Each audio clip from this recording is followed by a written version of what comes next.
Radio Rivage présente Au fil du lien, une émission animée par Daniel. Chers auditeurs, bienvenue sur Radio Rivage. Je suis heureuse de recevoir dans mon émission Au fil du lien un peintre et un graveur. Il s'agit de René Lannoy. Bonjour René. Bonjour. Bonjour. Bonjour.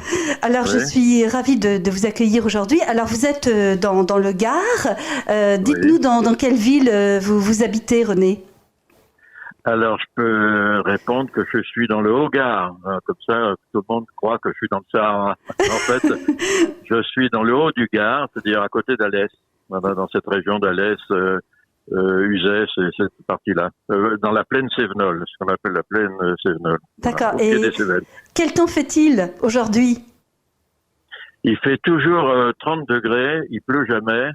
Il fait un temps splendide, l'été comme hiver, il fait 30 degrés, c'est un paradis. Ah, c'est merveilleux. De temps en temps, il neige un peu, de temps en temps, il fait un peu plus froid, et il y a des pluies et Cévenol, mais sinon, il fait plutôt beau. D'accord, Voilà. bah là c'est le contraste aujourd'hui avec la presqu'île de Rhuys à Arzon, où il pleut, où il y a du vent, où c'est la tempête.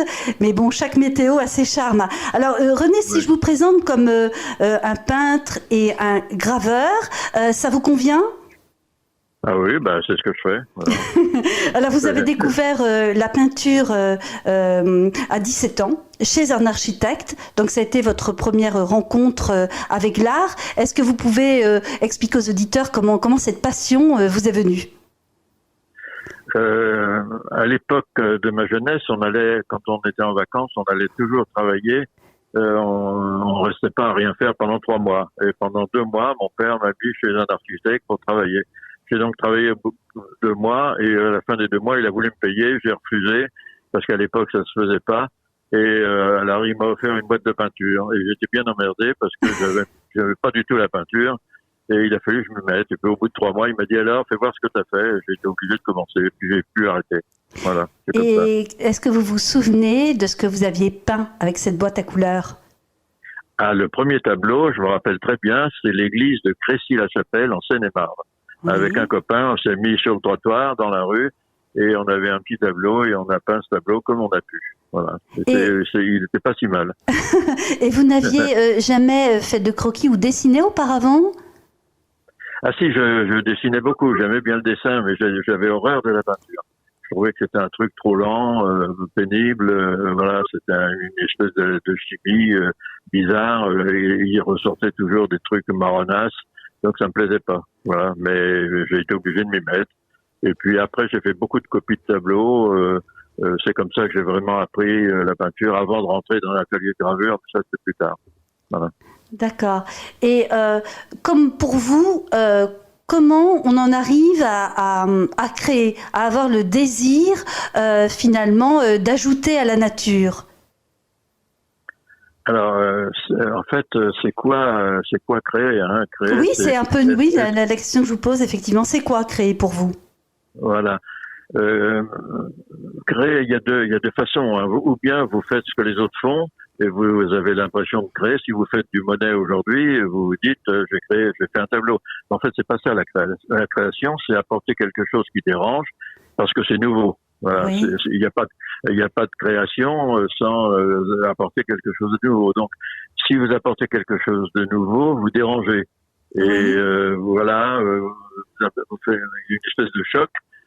C'est d'ailleurs la confusion de l'art contemporain, hein, parce que on se dit bon, il faut choquer, donc on choque. Mais choquer n'est pas créer. Si vous êtes une femme que vous mettez au monde un enfant, là vous avez un choc et vous avez une création.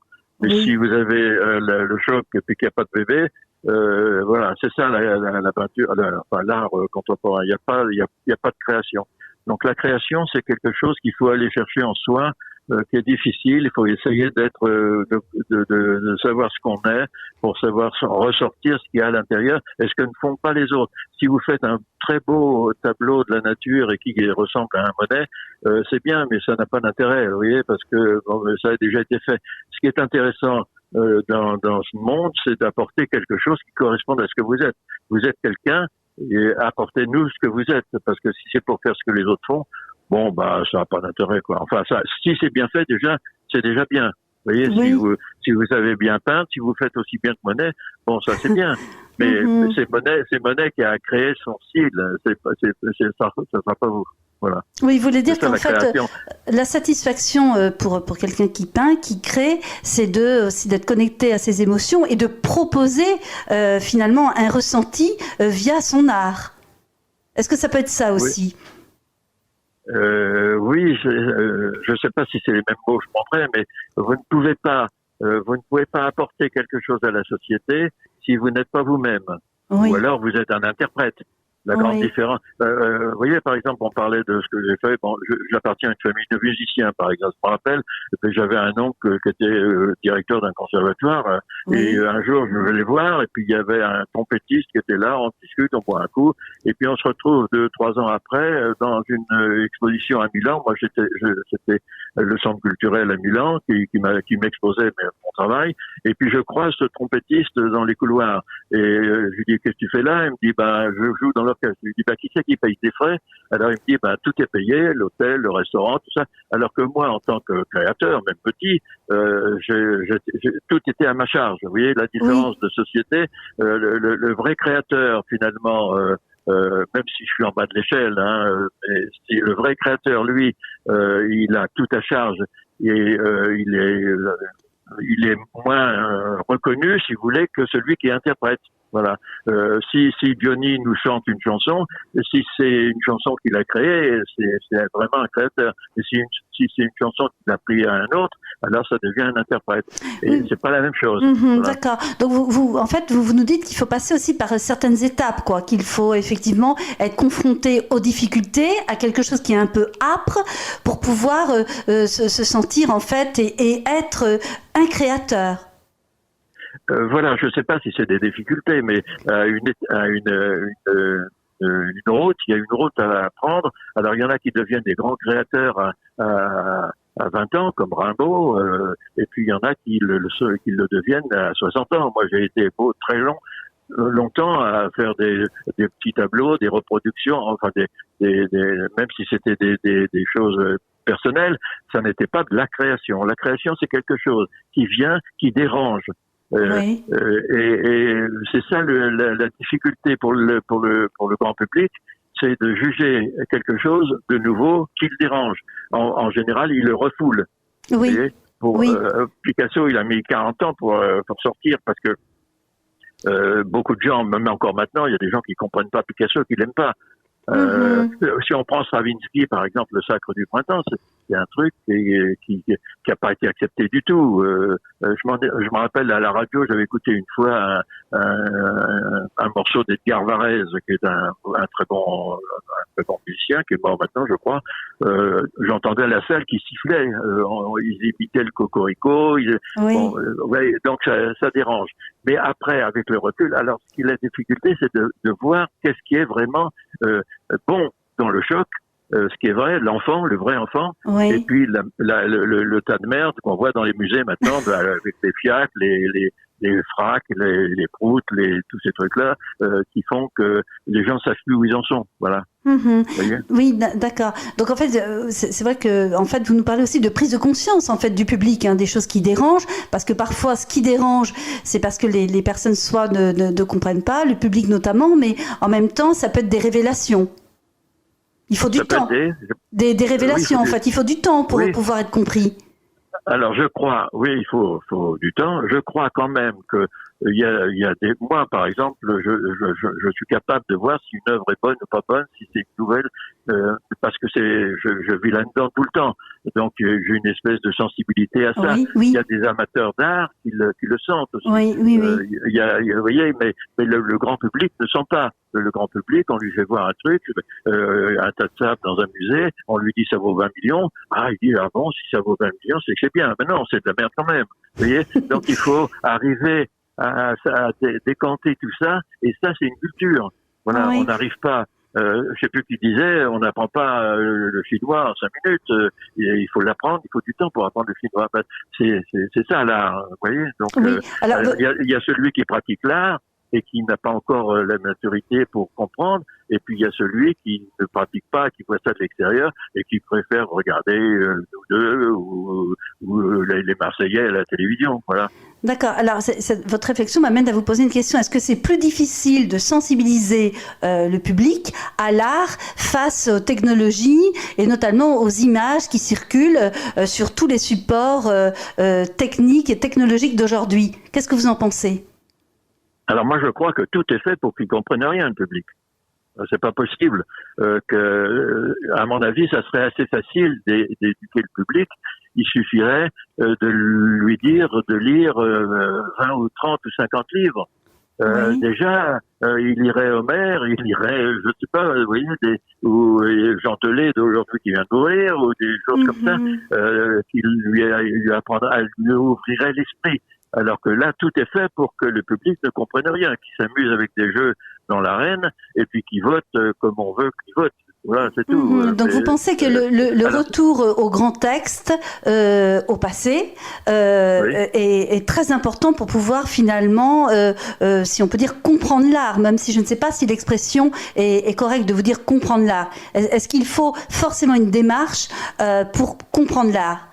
Est-ce que vous, par exemple, en tant qu'artiste, vous avez à cœur d'être compris?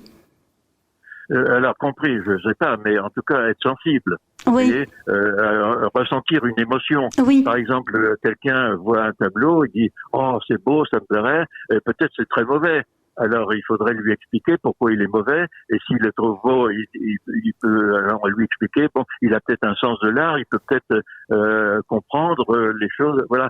Mais c'est une éducation, il n'y a rien à faire. Il faut et l'éducation, elle ne vient pas de l'État, c'est pas l'État qui doit éduquer, c'est les gens qui doivent d'eux-mêmes. L'État doit faciliter l'accès. Mais c'est les gens qui doivent d'eux-mêmes faire l'effort. C'est un effort. C'est une culture, c'est un effort, c'est un travail. Donc, c'est comme le gars qui fait de la course à pied. Il n'y a rien à faire. S'il n'a pas fait les 20 premiers mètres, il fera jamais de course à pied. Voilà. Vous voyez, il faut commencer à le faire soi-même. C'est un effort personnel. Et simplement, il faut que l'ambiance permette si vous regardez la télévision sur 20 chaînes ou 30 chaînes, vous savez pas, il y en a celle-là, peut-être on peut regarder ce soir, mais qu'est-ce qu'il y a? Non, il y a rien, c'est des conneries, ou alors c'est de l'intoxication politique, ou vous voyez, mais il y a pas beaucoup, c'est un effort personnel qu'il faut faire. Et on peut être aidé, on peut être sensibilisé, mais il faut être dans un état qui permet de le faire. Voilà. Je sais pas comment l'expliquer. Ça. Oui, mais je comprends ce que vous voulez dire. Il y a aussi la notion d'apprentissage. Ah oui, alors à partir du moment où on a envie, il y a évidemment l'apprentissage. Mais l'apprentissage, vous voyez, moi je fais souvent des petits salons en province, je fais je sais pas une quinzaine d'expositions par an. Là-dessus, il y a peut-être 2 ou 3 expositions dans des petits salons. Tout le monde fait de la peinture maintenant. Alors tout le monde est en apprentissage, mais personne ne comprend rien à la peinture. C'est toujours mauvais. C'est toujours mauvais. C'est très rare dans une exposition où on est 30 ou 50, il y en a un qui fasse quelque chose de bien.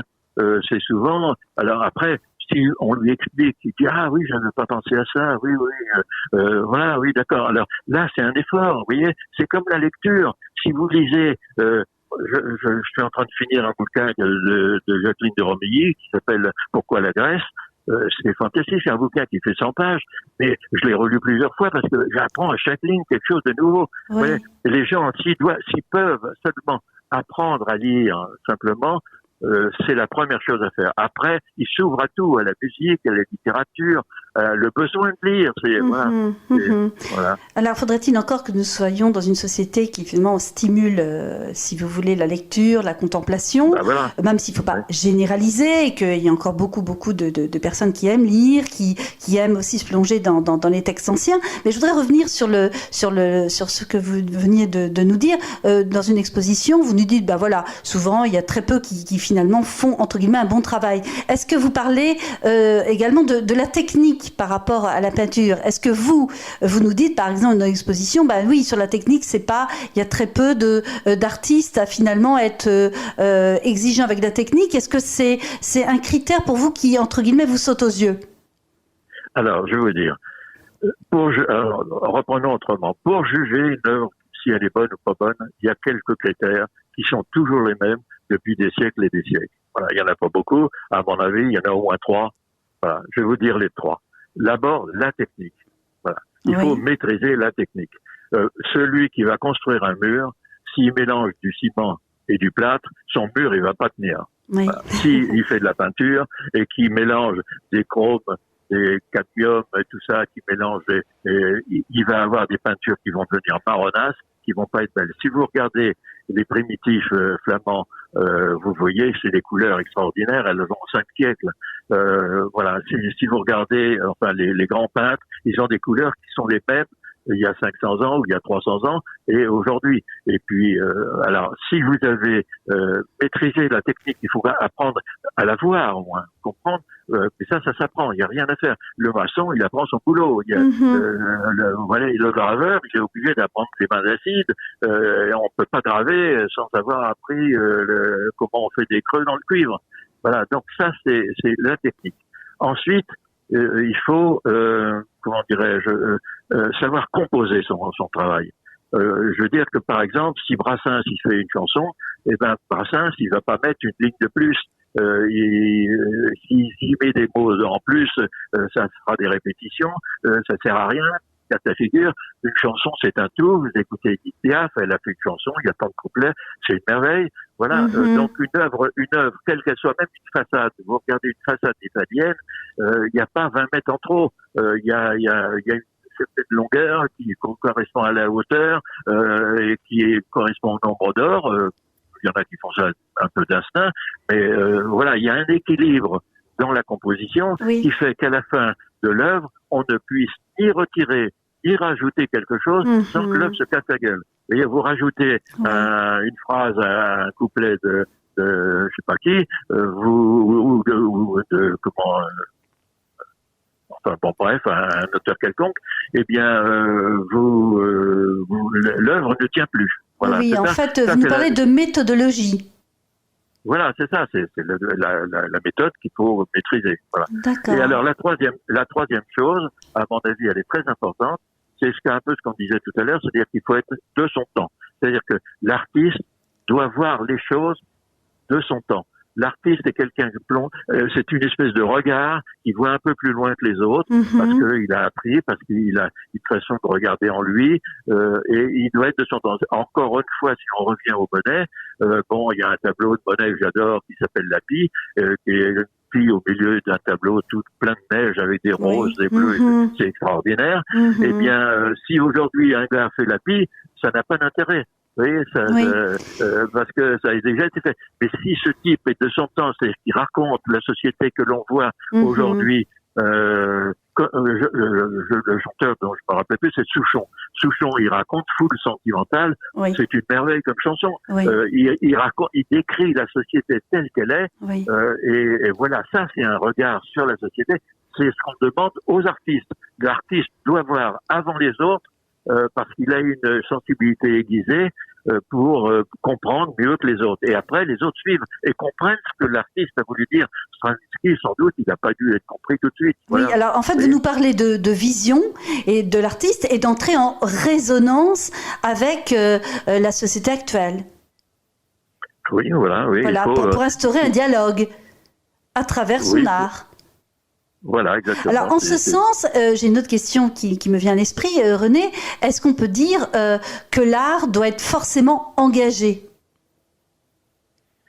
Alors, je sais pas trop ce que c'est engagé. Engagé, il y a un côté politique là-dedans.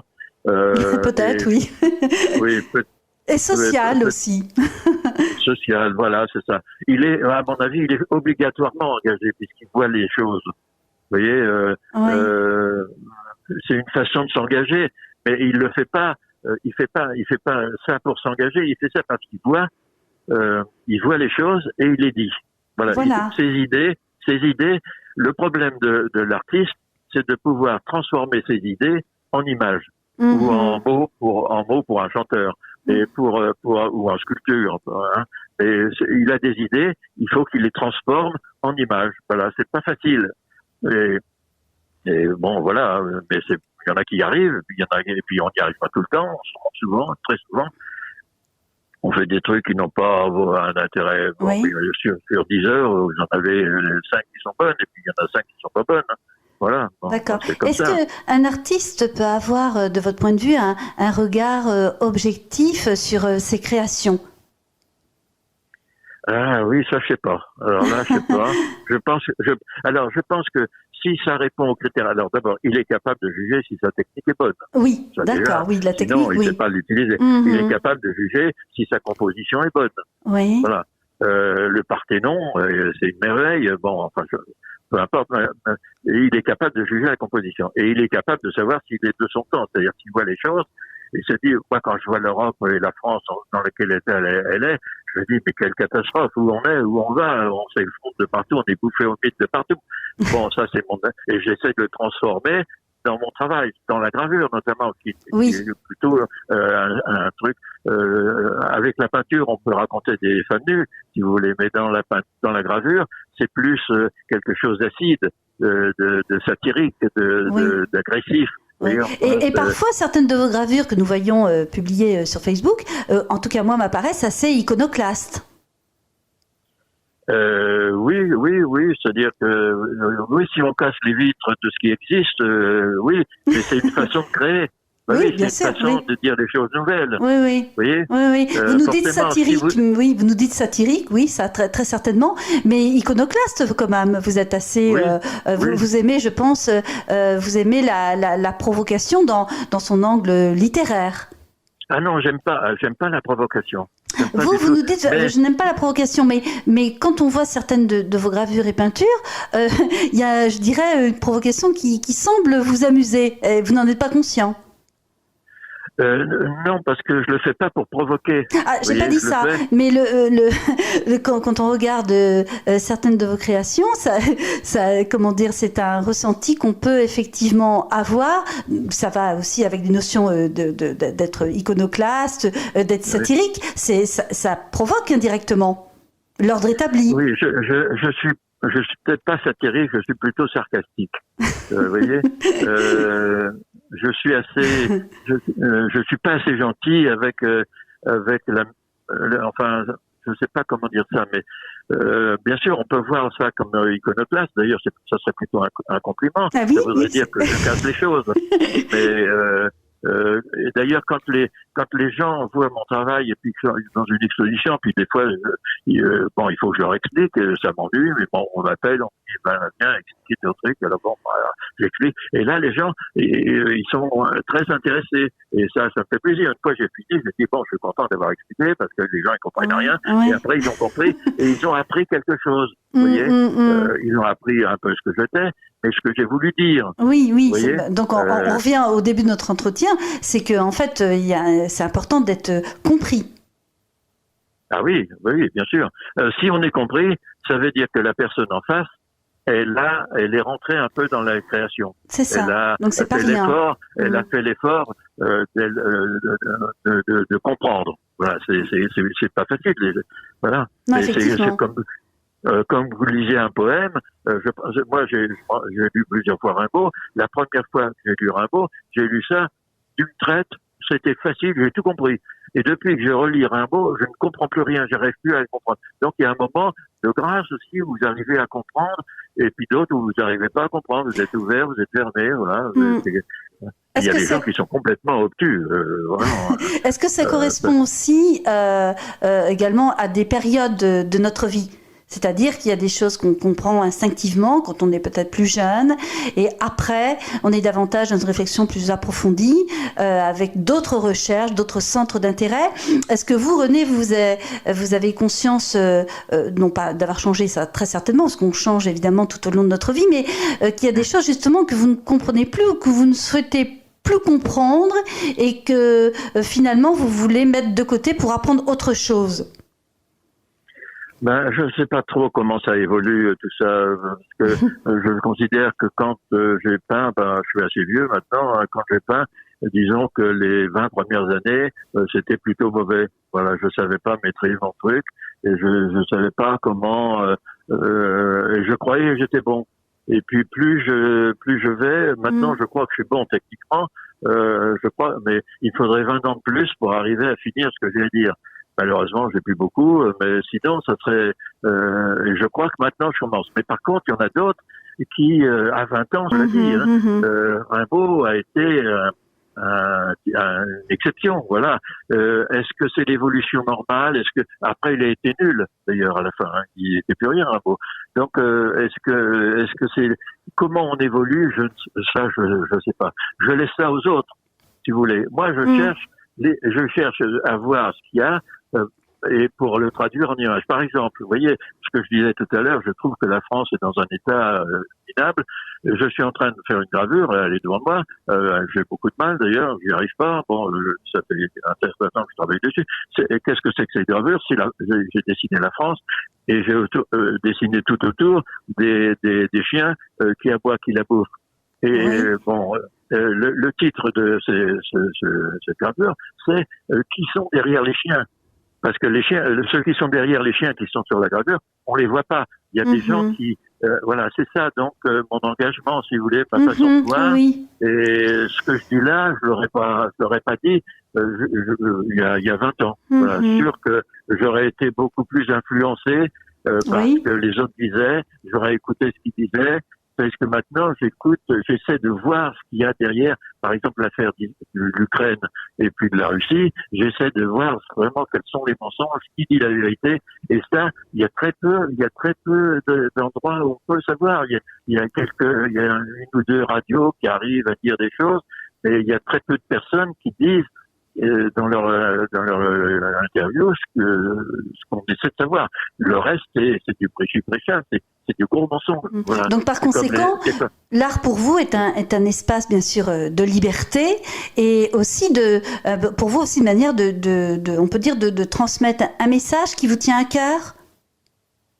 Est-ce que vous avez ça en vous, vous voyez, transmettre un message pour vos concitoyens, laisser une trace, comme disent beaucoup d'artistes? Alors je ne sais pas si c'est un message, mais par exemple, si je regarde les gravures de Goya, je ne sais pas si vous les connaissez.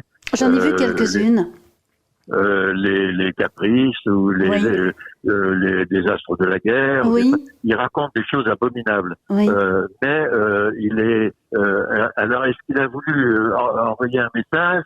Je ne sais pas. Ce qu'il a voulu faire, c'est d'abord des belles gravures avec des sujets de son temps, la guerre avec Napoléon, c'est tout ça. Voilà, il a voulu traduire ce qui se passait à l'époque. Frapper les esprits. Est-ce que c'est un message? Moi, sincèrement, je m'en balance un peu des messages.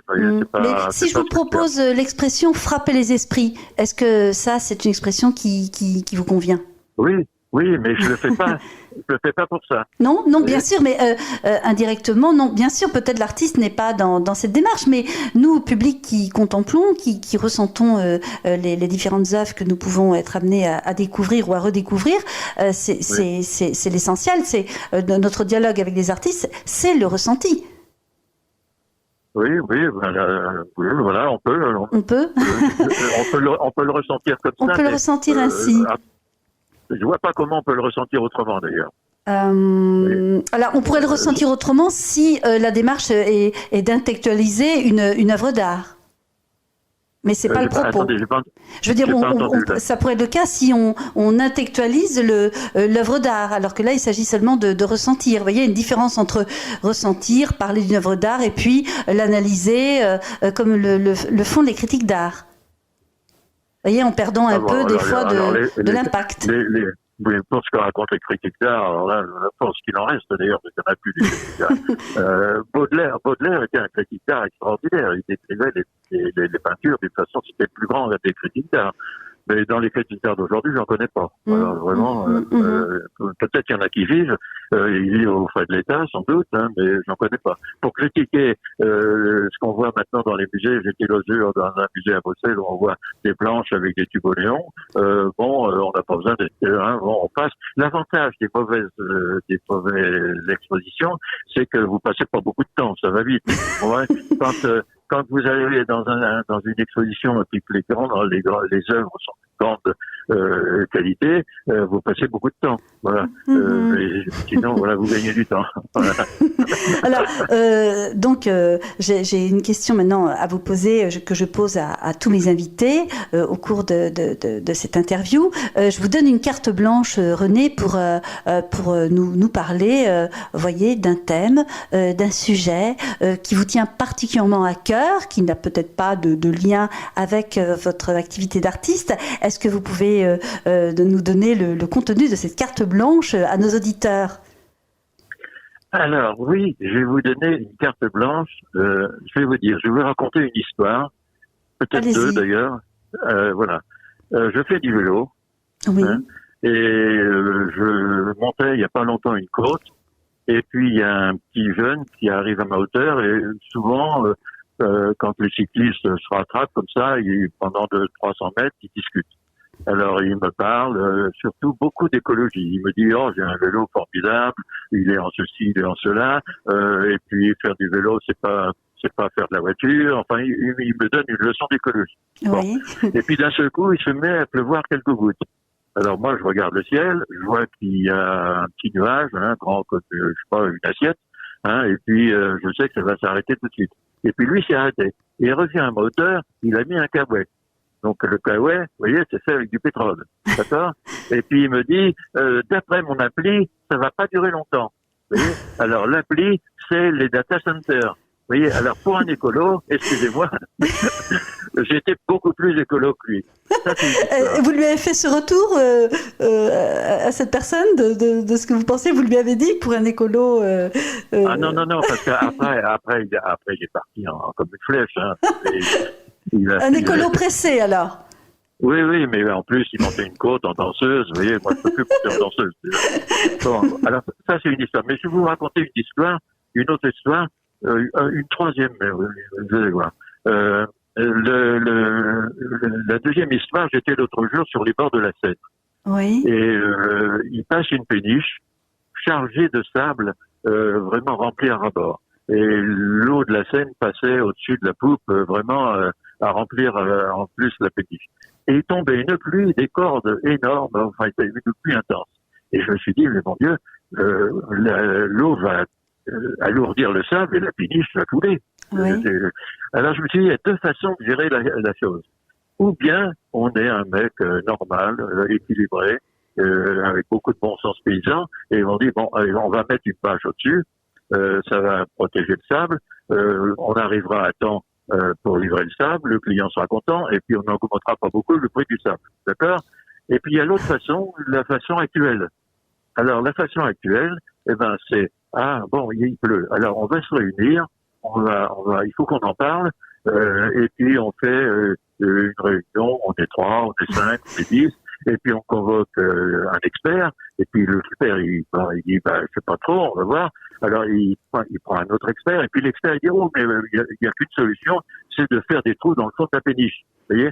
Alors ils font des trous dans le fond de la péniche pour que l'eau du sable s'évacue. Bien entendu, la péniche elle coule. On est d'accord? Alors, qu'est-ce qui arrive à ce moment-là? Ils se réunissent à nouveau, ils en reparlent, ils font des séminaires, et puis il y a les écolos qui disent écoutez, il faut que la péniche reste dans le fond, comme ça elle va faire une niche pour les poissons. Voilà. Et puis les autres disent on va récupérer le sable, on va essayer de reprendre la partie du sable qui est encore gagnable, avec des filtres. Bon, ils montent tout un système, et puis il manque du sable, alors ils font venir de Chine par des conteneurs, et puis ça coûte une fortune, et puis finalement le client n'est pas livré en temps, et puis ça coûte 4 fois le prix. Voilà, ça c'est la gestion d'aujourd'hui. Vous voyez, c'est deux façons. Moi je suis plutôt comme le paysan. Oui, ça je l'ai compris. Alors c'est presque une fable que vous nous racontez. Oui, c'est une fable véridique. Mais oui, et actuelle en fait. Vous êtes en complète résonance avec la société actuelle et ses problématiques, et aussi parfois toutes ces contradictions. Voilà, exactement. Je peux vous en raconter une troisième. Allez-y pour nos auditeurs, allez-y. Allez, alors bon, je suis très amateur de coucou, des coucou-cloques. C'est ces petits appareils qui font coucou et qui donnent l'heure. Vous savez, en forêt noire, moi j'adore ça. Alors, il y a un gars l'autre jour qui dit, oh, mais moi j'ai trouvé un coucou beaucoup mieux que le tien parce que il marche avec des piles. Oui. Il a été au Japon, il a ramené un coucou avec des piles. Alors, l'avantage énorme, vous comprenez, c'est que il peut voir son coucou, le balancier fonctionne grâce à la pile, voilà, et les contrepoids ne bougent plus. Alors, l'avantage, c'est qu'il a pu y toucher une fois par an, il change les piles et c'est tout. Alors, bon, moi, je me lève de mon fauteuil une fois par semaine pour remonter les plombs, et c'est tout. Parce que lui, il travaille tous les jours pour se payer des piles, et tous les ans, il va chercher un endroit pour jeter les piles. Oui, voilà. Oui, je vois très bien. C'est une autre façon de voir les choses. Oui, oui, tout à fait. Voilà, toujours ce thème de l'écologie, puis là aussi un peu de l'intelligence artificielle. Voilà, exactement. Voilà. Qui est finalement très loin finalement, on peut dire, de la logique et surtout du bon sens. Hein, ça, c'est quelque chose. Le bon sens, ça doit être quelque chose d'important pour vous dans votre vie. Bien, écoutez, René, je vous remercie pour cet entretien plein de poésie, de fantaisie, d'inattendu. Je suis certaine que les auditeurs vont, comme moi, beaucoup rire, sourire et aussi être émus parce que c'est toujours très émouvant de voir un artiste parler de souvenirs personnels et puis aussi de s'ouvrir pour nous parler de ce qui fait le tout de sa vie, hein, car les artistes sont finalement dans leur monde et en même temps pensent également à la société dans laquelle nous vivons. Donc je serais heureuse de vous interviewer prochainement, René, sur d'autres d'autres sujets de réflexion. Et je vous remercie beaucoup pour cette interview pour Radio Rivage et pour mon émission Au fil du lien. À très bientôt, René, et à très bientôt, chers auditeurs. Merci. Au revoir. Au revoir. Je remercie Marie-Noëlle qui m'a aidé à préparer cette interview et à Bertrand pour le son, la technique, le montage et qui m'accompagne à chaque émission. C'était Au fil du lien, une émission animée par Daniel sur Radio Rivage.